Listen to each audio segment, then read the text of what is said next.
Tower মালিক আমাদের উপরে অভিযোগ করেছিল যে আমরা নাকি 3 লাখ টাকা চাইছি। যদি ওনাদের দম থাকে এরকম কোনো প্রুফ দেখাক আমাদেরকে।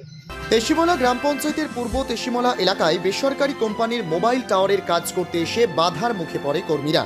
ও এলাকার বাসিন্দা এনামুল হকের বাড়িতে টাওয়ার বসানোর জন্য মাটি কাটতে আসা জেসিবি সেই সময় এলাকার সিপিএমের পঞ্চায়েত সদস্য মোস্তাফা হোসেন স্থানীয় মানুষদের সাথে প্রতিবাদ দেখাতে শুরু করে এবং কাজ বন্ধ করে দেয়। ওই বাড়ির মালিকের স্ত্রী শাহিমা বেগম অভিযোগ করেছিলেন এলাকার কিছু যুবক তাদের কাছে টাকা দাবি করেছিল, সেই টাকা না দিলে টাওয়ারের কাজ বন্ধ করে দেওয়ার হুমকিও দিয়েছিল। অপরদিকে এনামুলের স্ত্রীর করা অভিযোগ সম্পূর্ণ ভিত্তিহীন বলে দাবি করেন মোহাম্মদ বাপ্পা। শুক্রবার বিকেলে সাংবাদিক সম্মেলন করে মোহাম্মদ বাপ্পা বলেন, আমাদেরকে কালিমালিপ্ত করতে এমন কুৎসা রটাচ্ছে ওই পরিবার, অবিলম্বে তাদের উপযুক্ত প্রমাণ দিতে হবে, অন্যথায় ক্ষমা চাইতে হবে। দেখেন, আজকে আমরা সাংবাদিক সম্মেলন এর জন্য ডেকেছি, বিগত দিন থেকে এখানে একটা টাওয়ার নিয়ে প্রবলেম হচ্ছিল। কারণ এখানে অলরেডি 4টা টাওয়ার আছে। 4টা টাওয়ার হওয়াতে আমরা কোনোদিন কেউ কমপ্লেন করিনি, কিন্তু তার পরবর্তীতে এটা হচ্ছে সম্ভবত অক্টোবর মাসের 8-10 তারিখে একটা ঘটনা, পুনরায় আর একটি নতুন টাওয়ার জন্য এরা প্রস্তুতি নিচ্ছিল। আমরা জনসাধারণ পাবলিক এখানকার যারা গ্রামবাসী, আমাদের একটাই দাবি ছিল, যেহেতু এখানে 3-4টা টাওয়ার আছে, তো 4-5 নম্বর টাওয়ার না হোক, আমরা এটাই চাই।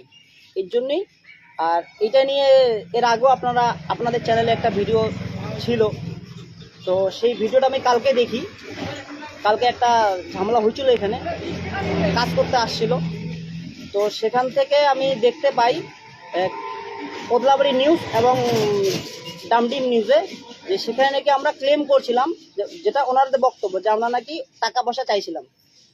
ঠিক আছে, সেটার জন্যই বিশেষ ডাকা আপনাদেরকে, এবং ধন্যবাদ আপনারা যে আমাদের ডাকে সাড়া দিয়েছেন।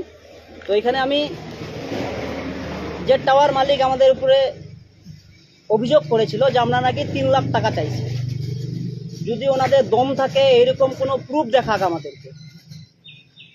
আমরা 100 বার 1000 বার বলবো, আমরা এই টাওয়ার হইতে দিব না। পয়সা দিয়ে গ্রামবাসীকে কেনা যায় না। তো এটা সেই টাওয়ারের মালিকের, যেই টাওয়ারের মালিক আপনারা বলছেন যে অভিযোগ এনেছে আপনাদের বিরুদ্ধে, তার বিরুদ্ধে কি আপনারা কোনো আইনি পদক্ষেপ নেবেন? না, যদি দরকার পড়ে আমরা অবশ্যই নিব।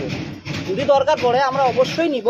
কারণটা হচ্ছে, এখানে গ্রামবাসী যেই নামগুলো নিচ্ছে, এখানে ম্যাক্সিমাম আপনারা দেখতে পাবেন। আমি একটা পেপার যদি দেখতে চান, আমি পেপার দেখাবো।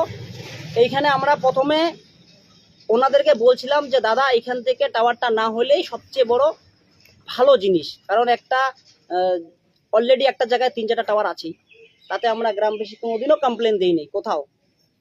4 নম্বর বা 5 নম্বর টাওয়ার যেটা হচ্ছে, সেটা নিয়ে আমাদের অভিযোগ ছিল। ইভেন আমাদের যে মাস পিটিশনে উঠিয়েছিলাম আমরা। আর যদি আমাদের টাকা পয়সা, যে দিকটা ওনারা বলছিল, যদি টাকা পয়সার দিকেই আমরা যাইতাম, তাহলে দেখেন, প্রথমে আমরা 23-10-2025 জিপির থেকে আমরা রিসিভ কপি করে নিয়েছি। সেম ডেটে আমরা মাল যে পুলিশ স্টেশন, ওনার থেকেও রিসিভ করা আছে। তারপরে ইজত থেকেও রিসিভ করা আছে। আমি কপি দেখাবো আপনাদেরকে।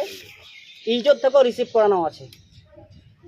তো আমাদের একটাই চাওয়া, একটাই সব কিছু, আমাদের একটা লক্ষ্য, যে এখানে টাওয়ার হবেই না।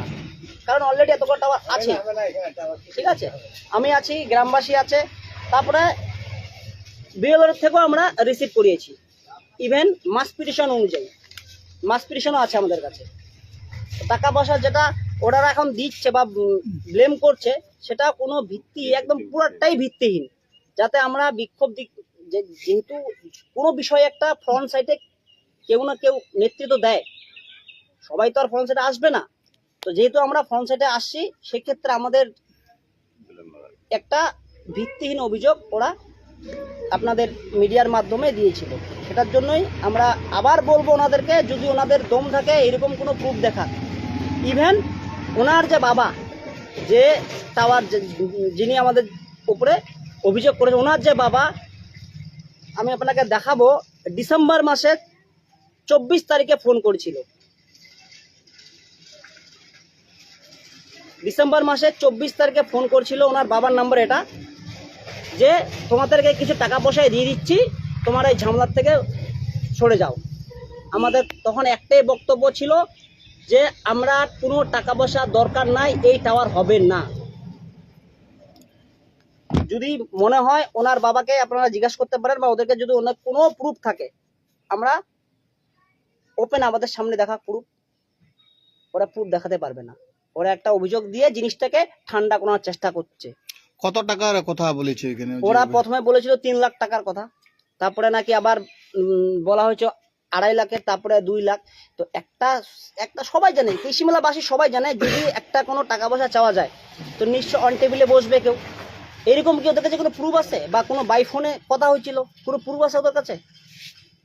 আপনারা এখন কি চাচ্ছেন? এই যে আপনারা আপনাদের উপরে অভিযোগ আনছে, আমরা চাই যে ওনারা হয় প্রমাণ দেখাক, নালে ক্ষমা চাক, নাহলে আমরা আইনগত অবশ্যই ব্যবস্থা নেব।